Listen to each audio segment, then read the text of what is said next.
We're bringing you some training today on something to think about when it comes to your Facebook ads, how you structure these, how you think about the mechanics of what it is within an ad that actually gets you the clicks and actually gets you the sales. And there's perhaps a lot more to it than what you've realized, but we're going to go through those specifics in this. The key thing is that you have thought about these main three. So in order for somebody to make a purchase from you, as an e-com brand that they're perhaps, not familiar with, if you're running ads that are driving cold traffic, these people have not had much interaction with you or you as a brand already. So they're unsure, right? And that's perfectly natural. You've got to expect that. People don't enter into a transactional relationship without some thought. Now, all of that's going to depend on the price point of your product. If it's a higher price point, they're going to have more concern over that. If it's a lower price point, they might be willing to take a chance and make the purchase. But either way, you have to channel three things. And if you don't have these three things, you are going to suffer. Your ads will not be as successful as what they could be. So one is desire. So that comes down to your product market fit. So do you have the kind of link and the connection between your buyer and the product? Have you connected that bridge? Is the desire there for it? What problem are you solving? There has to be something unique there. Otherwise, you become a commodity and you are competing on price. So you must get that right. Second thing, trust. When people look at your site, do they see any products or the product they're going to buy? Does it say, be the first person to write a review? Because that is a massive put off. All right, you have to get products into people's hands and get reviews.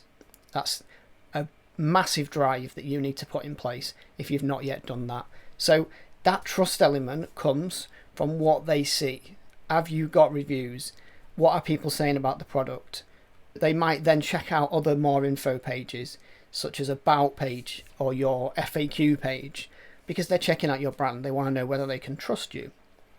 And then the last thing is there a reason for them to buy now? If you're running an ad, rather than letting that opportunity for somebody to buy there and then disappear, it needs to be clear why they should buy the product now. And that really comes down to your offer. What have you created within your offer that is going to make them want to buy the product now, rather than just scroll past or hit your website and take no action? And it could be a small offer that you've put together. And I don't just mean like heavily discount. There's tons of different ways of how to create an offer, and that's all to be for a different video.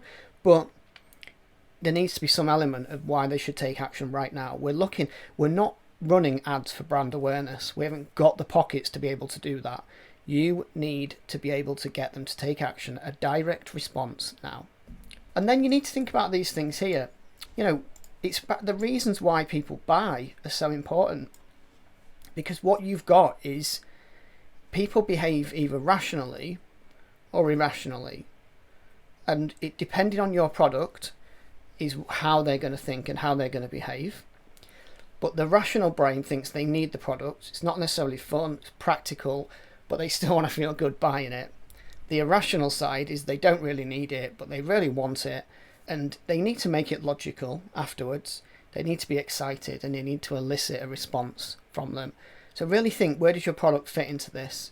And then the key is, how can you utilize Maslow's hierarchy of needs? Now this is a deep, complex thing. If you've never seen it, have a look. There's tons of these diagrams, but the bottom line is your products fit into these categories. And the bottom two are rational purchases because they're essential for life. But the top three are irrational. And a lot of the time that's what you're selling. You're trying to sell a product that's irrational for somebody to buy. They don't need a new dress to go out in.